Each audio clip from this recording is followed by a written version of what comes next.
Ahmad Fadilah bin Ambung, pasukan SS. Lorong 2, Muhammad Khalaf bin Muhammad Kamal dan Muhammad Muaz bin Mahmud, pasukan SKM. Lorong 3, Muhammad Rizam bin Sarman dan Muhammad Kufaizal bin Muhammad Siddiq, pasukan SC. Lorong 1 depan. Member tu minta dah. Lorong 2 depan. Asrul. Okey. Lorong 3 depan. Depan lagi lorong 1. Lorong 2 depan. Final cepat kata dia ni. Nak cepat kan? Dia teruskan lah. Kita korang balik dia kata. Depan lagi. Lorong 2 depan. Tengah-tengah yang main ni. Satu hole. Masalah baru yang lepas. Lorong 2 depan. Tapi yang bowman tu penat dah. Dia akan start bila-bila masa saja lagi. Lorong 2 depan. Nak yang double ni lah. Lorong 2 depan. Siapa yang best kan? Tak cuma nafas lagi lah. Turun balik. Lorong 2 depan. Pasukan SKM. Lorong 2. Alah, itu dah melintang lagi. Itu dah terpusing tu. Lorong 1 melintang. Dia kalau lambat sangat dia lari. Yun. Lorong 3 depan. Lorong 2 depan. Lorong 1 di mana tu? Nombor 1 tu.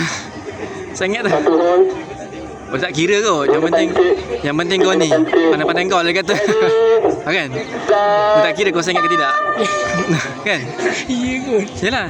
Yang penting kau jangan. Okey, tuan-tuan dan puan-puan, tumpukan perhatian kepada acara yang sedang berlangsung sekarang, iaitu acara TK2 lelaki. Izam ke mana tu? Lorong 3 dia. Di lorong 1, Muhammad Asrul bin Ishaq dan Ahmad Fadilah bin Embong daripada Fakulti Sains. Di lorong 2, Muhammad Khalaf bin Muhammad Kamal dan Muhammad Muaz bin Mahmud dari FKM. Dan di lorong ketiga, Muhammad Rizam bin Sarman dan Muhammad Kufaisal bin Muhammad Siddiq dari Fakulti Komputeran.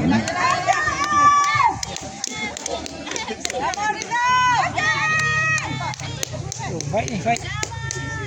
Fight semua ni.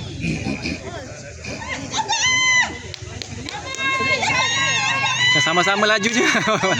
Sama kelajuan ni. Sama kelajuan. Sama kelajuan. Itu yang bahaya. Tak, yang tu sama kelajuan semua.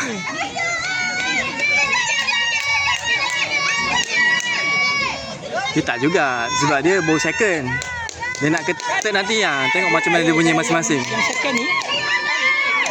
Sebab yang second ni untuk yang final. Begitu sengit nampaknya, tamat sudah perlawanan TK2 lelaki hingga ke akhir garisan. Okey, tahniah kepada pemenang bagi TK2 lelaki ini. Dekat-dekat semua Okey, dengan tamatnya Siapa yang dapat dah? hit ini, maka tamatlah semi final kita. Caya. Okey.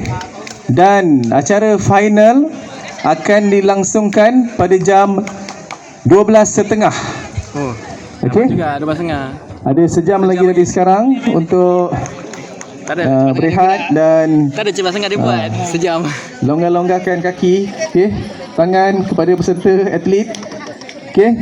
Sementara pihak urus dia bersedia untuk keluarkan jadual bagi final. Alright. Yalah.